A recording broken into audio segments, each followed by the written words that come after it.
chicos, vamos a terminar de ver este tema. En cuanto a las reglas de origen, bueno, en el TEMEC tenemos las siguientes. Estos cambios fueron hechos del Telecán al TEMEC, ¿verdad? La Secretaría de Economía pues dio a conocer estos cambios. Uno de ellos nos dice que es de minimis. ¿Qué es minimis? El minimis son cantidades mínimas de ayuda interna que están permitidas aun cuando tenga efecto de distorsión del comercio, ¿sí? En este caso nos dice que hasta el 5% del valor de la producción para los países desarrollados y hasta el 10% para los países en desarrollo. Entonces, en cuanto a este tema de los minimis, en el TEMEC dice que se actualizó con la disposición sobre de minimis a fin de incrementar el porcentaje actual, pero sin exceder el 10% en concordancia con lo establecido con el resto de los socios comerciales. Aquí fíjense bien, estamos hablando específicamente de estos cambios que se dieron del Telecán al TEMEC con respecto al origen, en este caso, de las mercancías. En el caso de la acuicultura, dice que se reconoce que los peces obtenidos de la acuicultura de la región se consideran originarios, ¿sí? Ya vimos, de hecho, que es, como lo vimos en sesiones anteriores, ¿verdad? Que es un producto que para su extracción, pues obviamente se necesita, digamos, en este caso, no se necesita la intervención o insumos, más bien, ¿verdad? Importados. En el caso de los juegos o surtidos, se incorporaron disposiciones nuevas relacionadas a juegos y surtidos con el fin de asegurar el cumplimiento del origen. También sufrieron cambios, en este caso del Telecán, les vuelvo a comentar, al TEMEC, los bienes remanufacturados. Se reconoce el carácter de originario a los materiales, partes o componentes que fueron recuperados y sometidos a desensamble para su posterior remanufacturación. Y también al principio cláusulas sobre acumulación. ¿A qué se refiere? Pues que se reconocen como originarios los materiales de los países signatarios y los procesos realizados en cualquiera de sus territorios con el objetivo de fortalecer cadenas de valor. Entonces, todo esto que nosotros acabamos de ver son cambios con respecto a las reglas de origen en el TEMEC. Algunas se hicieron modificaciones, en algunos casos recordemos que el TEMEC vino en este caso a sustituir al Telecán. Algunas de estas reglas siguieron en el siguiente tratado y otras, ¿verdad? Otras actualizaciones o cambios que se hizo, pues fueron a través de estos puntos. Ahora bien, también dentro de estas, nos dice dentro del protocolo modificatorio del TEMEC, se encuentran aquellos que involucran las reglas de origen del sector automotriz. Fíjense que el sector automotriz fue uno de los sectores que más cambios tuvo del Telecán al TEMEC. Y con respecto a las reglas de origen, nos dice que en cuanto al acero, se establece que para los vehículos de pasajeros, camiones ligeros y camiones pesados, pueden ser considerados originarios de la región. Se requiere que en un 70% de las compras en acero y aluminio se realice a empresas armadoras originarias de América del Norte. Entonces, esto es parte del protocolo que involucra reglas de origen con respecto al acero en cuanto al sector automotriz. En cuanto al aluminio, nos dice que a 10 años después de la entrada en vigor del TEMEC, los países firmantes valorarán los requisitos que sean de su interés para que se considere como originario. Fíjense que esta es una de las cuestiones también, chicos, que al momento en el caso de este tratado en particular y su antecesor, el Telecán, no son disposiciones que al momento de que entra en vigor el tratado, quiere decir que entran, digamos, todo un cúmulo de cambios. Hay algunos que están, digamos, fechados para que entren en vigor después de la entrada del tratado en sí. ¿Por qué? Porque hace falta hacer algunas adecuaciones, hay que hacer algunas, por ejemplo, trasladar la información a un sistema, etcétera. Entonces, a veces que se da este tipo de situaciones en donde, a pesar de que el tratado ya está en vigor, hay ciertas reglas o ciertos parámetros que en sí entran en vigor después de esta fecha, ¿verdad? En este caso nos dice que a 10 años después de la entrada al vigor del TEMEC. Entonces, se va a considerar al aluminio, en este caso, de acuerdo a los requisitos, ¿verdad? Que sea de su interés, se va a considerar como originario. Entonces, básicamente, si se dan cuenta, estas reglas de origen impactan, nos dice aquí, en todos los niveles de la cadena productiva, desde el proveedor de materia prima hasta el agente aduanal que realiza la importación o exportación. Entonces, vuelvo a lo mismo, debido a estos cambios es que tienen que estar bien asesorados y bien sabidos en cuanto a estas situaciones que se pueden dar con respecto a las reglas de origen, ¿no? Y sobre todo que son cuestiones que, como lo vieron, como se refiere a, digamos, a insumos que se utilizan en cadenas productivas, impactan de manera importante, ¿verdad?, a las empresas. Y esto hay que tenerlo muy claro, ¿verdad? Sobre todo nos establece aquí que particularmente en el sector automotriz. Ahora bien, si estamos hablando de las reglas de origen de la Organización Mundial de Comercio, ¿verdad? No es que cada uno establezca distintos parámetros. En realidad los parámetros son prácticamente estándares. Sin embargo, recordemos que con respecto a los países en sí, hay ciertas cuestiones que sí son de tratarse de un modo, digamos, más específico, de acuerdo a sus características. En este caso, la Organización Mundial de Comercio, en el cual el actual presidente es en este caso es el señor Han Ming Wang, que es de origen chino, el presidente del Comité de las Normas de Origen, nos establece que la labor de este comité, a partir del acuerdo sobre normas de origen, se ha centrado principalmente en la armonización de las normas de origen no preferenciales. Más recientemente, los miembros de la OMC también han emprendido algunos trabajos sobre normas de origen preferenciales y en particular sobre las normas de origen utilizadas en el marco de las preferencias comerciales para los países menos adelantados. ¿A qué se refieren con preferenciales y no preferenciales? Lo vamos a ver en un momento más.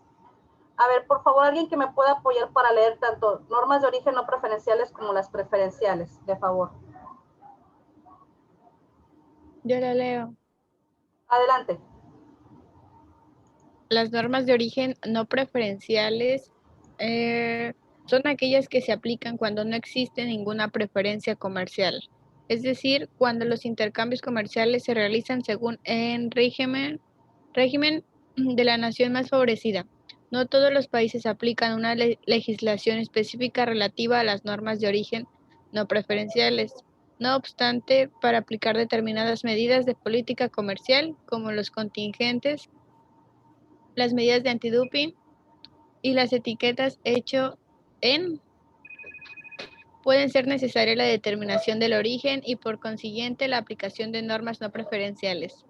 Las normas de origen preferenciales son aquellas que se aplican en el caso de las preferencias comerciales recíprocas, es decir, los acuerdos comerciales regionales o las uniones aduaneras, o en el de las preferencias comerciales no recíprocas, es decir, las preferencias a favor de los países en desarrollo, a los PMA.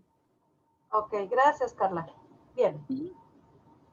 ¿A qué se refiere estas normas de origen preferenciales y no preferenciales? Tan simple como lo acaba ahorita de leer la compañera, las normas de origen no preferenciales son aquellas normas que se aplican a aquellos países en donde no hay ninguna preferencia comercial. Es decir, no hay ningún tratado, acuerdo, convenio, etcétera, que nos marque un trato preferencial, ¿verdad? En este caso, con respecto a las normas de origen, no hay nada que establezca en sí un trato o un acuerdo, digamos, diferente a cómo se manejan los demás países. Recuerden que precisamente la firma de tratados, convenios, acuerdos y demás contratos internacionales hechos entre los países, precisamente es para eso, ¿verdad? Para que entre esos países miembros haya, digamos, disposiciones preferenciales entre ellos. ¿Qué pasa cuando hay algún país que no pertenece a alguno de lo que acabo yo de mencionar, asociaciones, vuelvo a lo mismo, tratados, acuerdos, convenios internacionales y demás. Entonces, ahí se aplica una norma de origen no preferencial. En el caso de aquellos países miembros de lo que acabo de mencionar, entonces ahí sí se aplica una norma de origen preferencial, en donde ya está marcado, digamos, alguna disposición que los diferencie de las normas de origen de otros países a las cuales no hay ningún tratado o acuerdo o convenio firmado de por medio para estas normas, vuelvo a repetir, de origen. Entonces, es tan simple como esto. Las normas de origen no preferenciales son las aplicadas a aquellos países o aquellos socios comerciales en donde no hay ninguna preferencia comercial, ¿verdad? Sobre todo estas preferencias comerciales que se aplican en lo que les acabo de decir cuando se firma algún tratado o algo así, o algún acuerdo o convenio o demás asociación, ¿verdad? De comercio internacional o de apoyo internacional al comercio, ¿verdad? Son estas las normas de origen que entonces entran en vigor. Las normas de origen preferenciales son aquellas que se aplican entre países miembros, ¿verdad? O países que por lo regular hay firmado algún acuerdo precisamente especificando cuáles son las preferencias, ¿verdad? En cuanto a las normas de origen, cuáles son las preferencias que se van a aplicar entre ellos, ¿no? O sea, esa es básicamente, a eso se refieren este tipo de normas de origen preferenciales y no preferenciales. Bien, de los siguientes tratados, que, bueno, sabemos que el tratado, en este caso, el TEMEC, es obviamente, digamos, la punta, ¿verdad? Digamos que es la joya de la corona en cuanto a tratados comerciales en México, que son aproximadamente 13 tratados en el país firmados. Sabemos que es el más importante, pero también tenemos otros tratados, ¿verdad? Firmados con inclusive, ¿verdad? Con países de nuestro continente. En este caso, con la República de Chile tenemos este tratado comercial firmado en el 91. Ahora bien, bueno, más bien fue firmado en el 98 más bien y ratificado en el 99. Fue en el 91 que se empezó con las pláticas o que digamos que empezaron por ahí estos dos países a coquetearse, ¿verdad? O a empezar a hablar acerca de un tratado, ¿verdad? Fue cuando se empezó en este caso como que a haber un acercamiento para poder llevar a cabo este tratado que finalmente, como les digo, fue firmado en el 98 y ratificado en el 99. Ahora bien, acuérdense que aparte de que el tratado de libre comercio, ¿verdad? Aparte de tratar temas precisamente como su nombre lo dice de comercio, también se tratan puntos con respecto a la materia de inversiones, comercio de servicios, propiedades intelectuales y en cuanto también a la solución de controversias. Inclusive también los tratados tocan puntos relacionados, por ejemplo, a situaciones tales como salarios, ¿verdad? De los países miembros. Y todos estos puntos que se tocan dentro del tratado, una vez que ya fue firmado, pues obviamente que tiene que haber una comunión, una homologación o una estandarización en estos países miembros, lo cual también trae como consecuencia el hecho de poder hacer algunas adecuaciones en las legislaciones internas de los países, ¿sí? Entonces, esto es lo que conlleva en sí, pues, todos estos puntos que se puedan contemplar dentro de un tratado en sí, ¿verdad? No nada más es cuestión de que hacemos el cambio ya, sino que tienen que también estar ratificados dentro de la misma legislación de cada uno de los países. Ahora bien, en cuanto a las reglas de origen con el Tratado de Libre Comercio con la República de Chile, nos dice que al elaborar estas reglas se tuvo especial cuidado en que los productores de ambos países obviamente pues puedan beneficiarse de las disposiciones del tratado sin modificar en la medida de lo posible sus fuentes normales de abastecimiento o en este caso de los procedimientos aduaneros. Ahora bien, el nuevo tratado nos dice aquí que aborda detalladamente diferentes materias. la certificación, declaración de origen, obligaciones respecto a los valores de la importación y exportación, procedimientos para verificar el origen de los bienes, resoluciones anticipadas, procedimiento de revisión e impugnación y sanciones. Entonces, todo esto es lo que nos dice de acuerdo al Tratado de Libre Comercio con la República de Chile con respecto a estas reglas de origen, ¿verdad? Y eso básicamente es lo que persigue pues cualquier tratado, ¿no? El hecho de que pues obviamente que entre los países miembros se modifiquen de las disposiciones, perdón, se beneficien de las disposiciones de los tratados, obviamente, pero aquí en este caso nos habla de que sin modificar en la medida de lo posible sus fuentes normales de abastecimiento, es decir, que no afecten, digamos, a sus proveedores. Sin embargo, todas aquellas, digamos, dice que todos aquellos productores de ambos países también puedan beneficiarse de estas disposiciones sin perjudicar a sus fuentes normales de abastecimiento, perdón, es lo que nos menciona en este caso el Tratado de Libre Comercio en República de Chile. Ahora bien, con respecto al Tratado de Libre Comercio en Costa Rica, nos dice que este tratado se firmó prácticamente a la par de lo que fue el Telecán o el Tratado de Libre Comercio de América del Norte en el 94.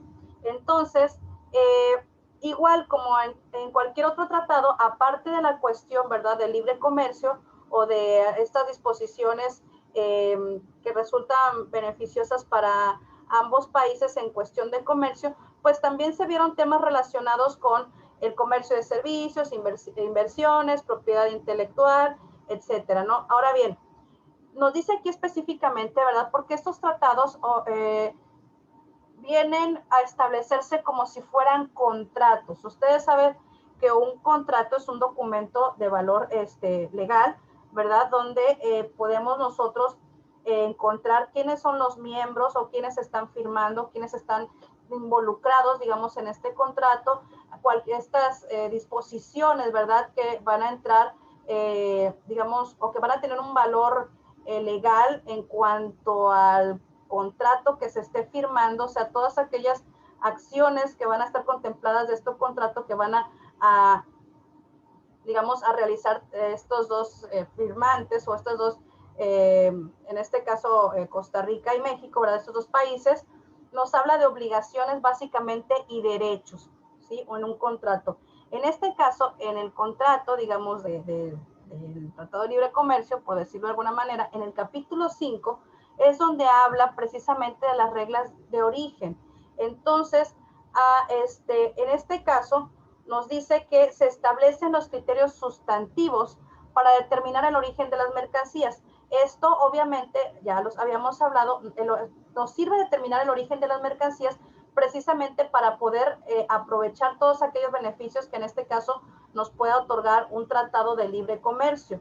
¿Sí? Siendo esto, dice, el de los productos totalmente producidos en el territorio de una o de ambas partes. Nos dice aquí también el de la exclusión de los procesos mínimos, el del cambio en la clasificación arancelaria, como lo vimos hace un momento, el de los porcentajes de contenido regional, también como lo vimos con respecto a estas, fórmulas, ¿verdad? Que están contenidas, todas estas clasificaciones o estas formas, ¿verdad? Están contenidas, acuérdense, en el artículo 10 de la Ley de Comercio Exterior, ¿verdad? El del cambio de la clasificación arancelaria, el de los porcentajes de contenido regional, y nos dice aquí que en unos pocos casos el de requisitos específicos de origen. Asimismo, estipula los criterios de expedición de las mercancías y cuestiones institucionales realizadas con la administración del régimen de origen. Nos dice que específicamente en este capítulo 5 del Tratado de Libre Comercio México-Costa Rica consta de un cuerpo normativo de 27 artículos, 6 anexos y un apéndice. Entonces, este articulado contiene los instrumentos para la determinación del origen de las mercancías, definiciones, normas para casos especiales y cuestiones institucionales y procedimentales para la aplicación del capítulo. Entonces, como les digo, básicamente el capítulo 5 de las reglas de origen de este Tratado México-Costa Rica, pues nos habla precisamente de todo lo que acabamos de ver, ¿verdad? Todo lo que obviamente enfocado a nuevamente aplicar un beneficio, ¿verdad? Para la relación comercial entre estos dos países. Ahora bien, bueno, aquí, de acuerdo a las reglas de origen, en el Tratado de Libre Comercio con Costa Rica es un poquito más específico en señalar que utilizan 5 criterios fundamentales para determinar el origen de las mercancías, el cual, el primero es de productos totalmente producidos, o sea, aquellos que son originarios, y como lo vimos anteriormente, ¿verdad? En cuanto a los criterios que marca el artículo 10, que hayan sido totalmente extraídos, cosechados, nacidos, criados, obtenidos, cazados, pescados, o producidos en el territorio de una o de ambas partes, exclusión de los procesos mínimos, cambio en la clasificación arancelaria, utilización de porcentajes de contenido regional, también visto dentro del artículo 10, requisitos específicos de origen, que también lo hemos mencionado, y demás. Ahora bien, ya hablando con respecto a las reglas de origen en la legislación mexicana, contamos aquí con algunas, en este caso, artículos, ¿verdad?, de las siguientes leyes que nos apoyan o que nos mencionan esto de el origen de las mercancías. Les comentaba, además del capítulo 9 y 10 de la Ley de Comercio Exterior que ya vimos hace un momento en sesiones anteriores, también dentro de la ley aduanera nos mencionan las reglas de origen en el artículo 36A, las cuales les puse solamente la que aplica al tema que estamos ahorita viendo en cuestión. ¿Puede por favor alguien apoyarme a la lectura de este artículo 36A?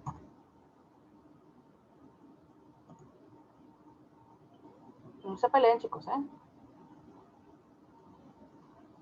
Alguien que por favor me... Sí, Alejandro, adelante.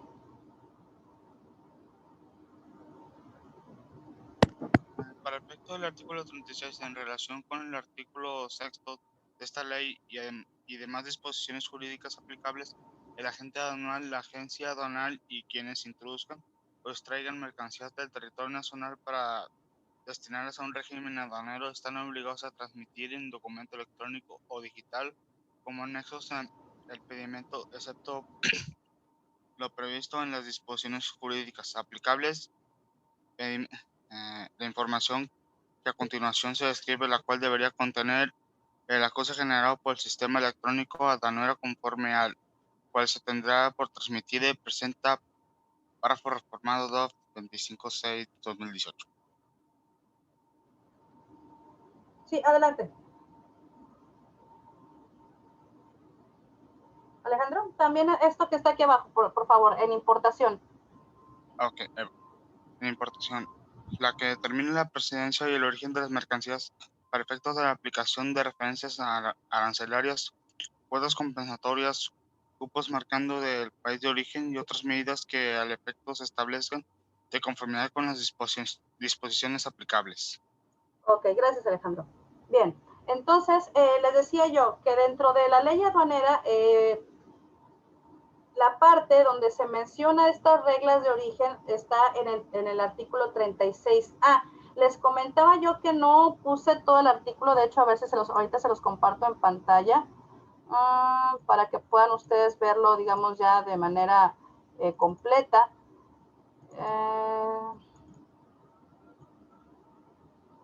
Ley aduanera, ok. Se los voy a compartir ahorita para que lo puedan visualizar. Permítanme. Aquí estamos. Bueno, se los voy a compartir. Estamos hablando del 36A. Aquí está, vamos a buscar 36A. Bien, entonces, básicamente lo que acaba de leer ahorita el compañero Alejandro es lo que viene en el primer párrafo.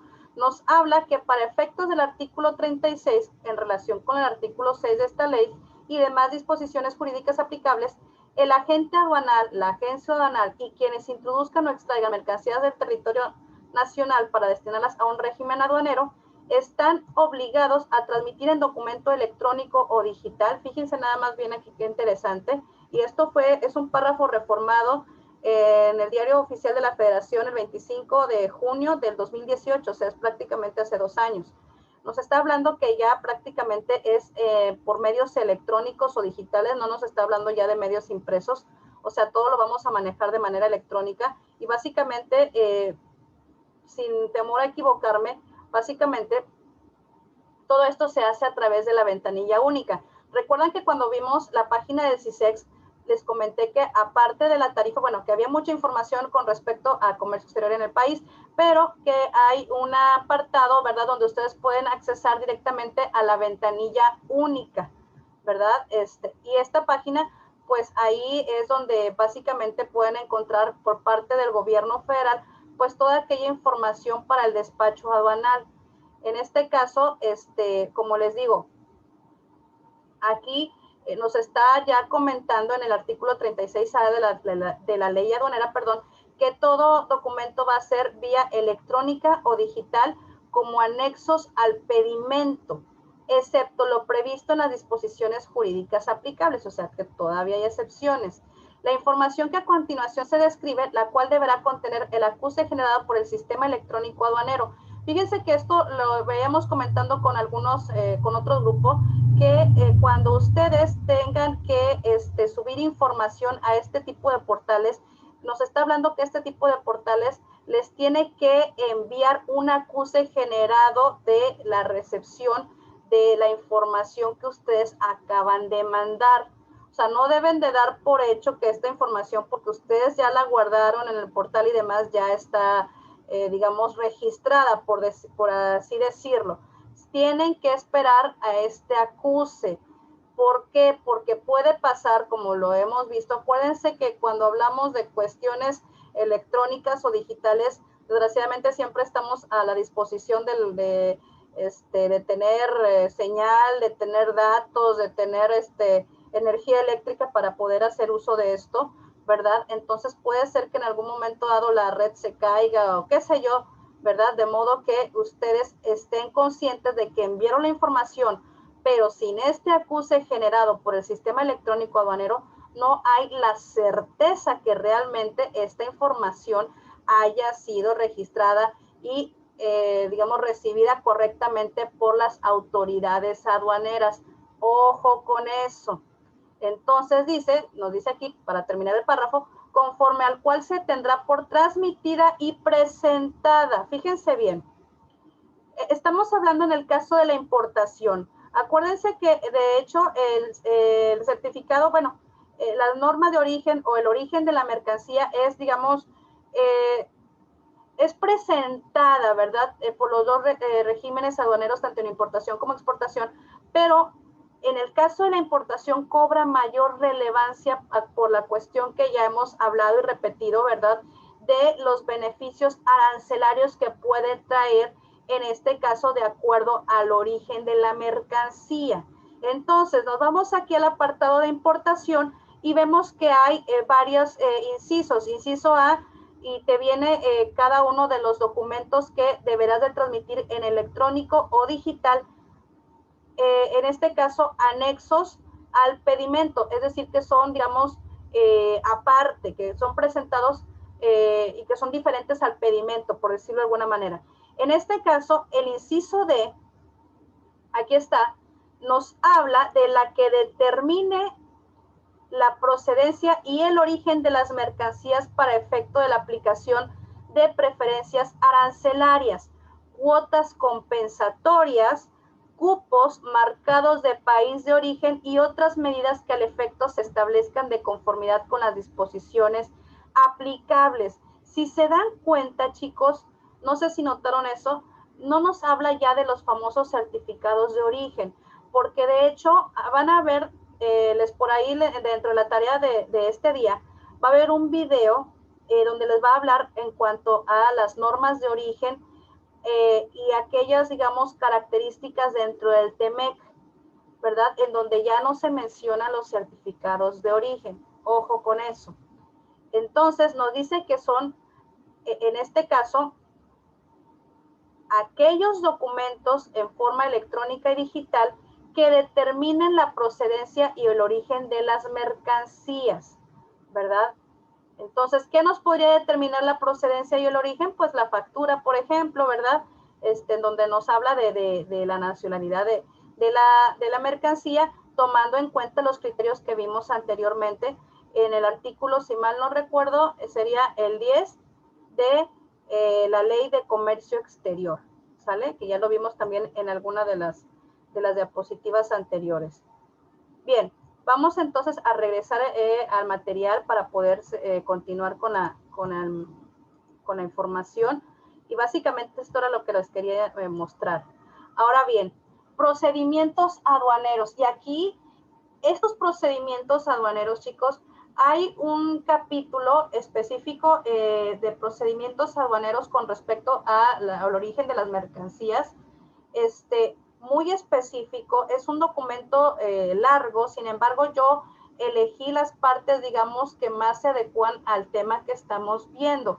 Ustedes pueden visualizar en este caso, este capítulo, ¿verdad? Es el capítulo 3, si mal no recuerdo, en la base de datos que conforma el gobierno de la República, ¿verdad?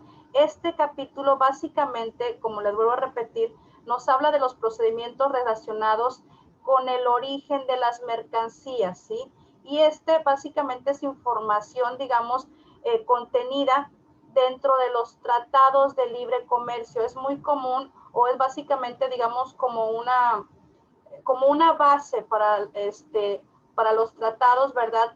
En donde muchas de estas características son compartidas, como les vuelvo a comentar, por varios tratados, en este caso de libre comercio, firmados de México con otros países. Entonces vamos a ver algunas de estas características de los procedimientos aduaneros relacionados con el origen. Bueno, entonces lo voy a leer rápidamente porque la verdad sí es un material bastante extenso, ya ustedes podrán disponer de él y leerlo con mayor tranquilidad una vez que termine la clase, pero dentro del artículo 320 estamos hablando de solicitudes de tratamiento arancelario preferencial.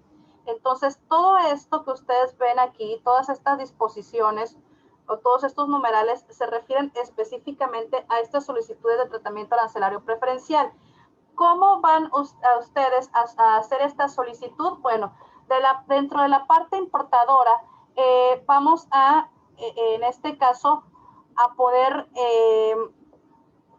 solicitar o requerir del importador los siguientes documentos, ¿verdad? Para poder, obviamente, poder, digamos, solicitar este tratamiento arancelario preferencial, ¿sí? Entonces ustedes ya podrán ahí leer algunas cosas, rápidamente se los voy a leer. Requerir que un importador que llene una certificación de origen proporcione documentos u otra información para sustentar la certificación. Establecer en su ordenamiento jurídico las condiciones que un importador deberá cumplir para llenar una certificación de origen. En este caso, si se dan cuenta, aquí estamos mencionando efectivamente la certificación de origen, mientras en la ley aduanera no se determina como tal una certificación de origen. Y eso lo vamos a ver ahora que ustedes lo van a comprender un poco más, ahora que ustedes vean el video que está adjunto a la tarea para el día de hoy. Bien, vamos a irnos un poquito más rápido, chicos, si no nos va a dar tiempo de ver el siguiente tema. Entonces, como les digo, todos estos artículos, artículo 320, 321, 322, 323, 324, 325, 326, 327, creo que hasta el 327, se refieren precisamente a estos procedimientos aduaneros, ¿sí? Para que ustedes, por favor, puedan leerlo con más tranquilidad una vez que termine la clase, porque si no nos va a dar tiempo, chicos. Ya nos faltan menos de 5 minutos para terminar esta sesión. Ahora bien, vamos a empezar a ver lo que son las infracciones aduaneras también, chicos. No lo vamos a ver todo completamente el día de hoy, pero obviamente pues la clase que viene, que va a ser nuestra última clase de la materia, vamos a terminar de ver este tema, así como ver el último tema referente al agente de aduanas. Entonces, bien importante, chicos, que por favor hagan lo posible por no faltar la siguiente clase.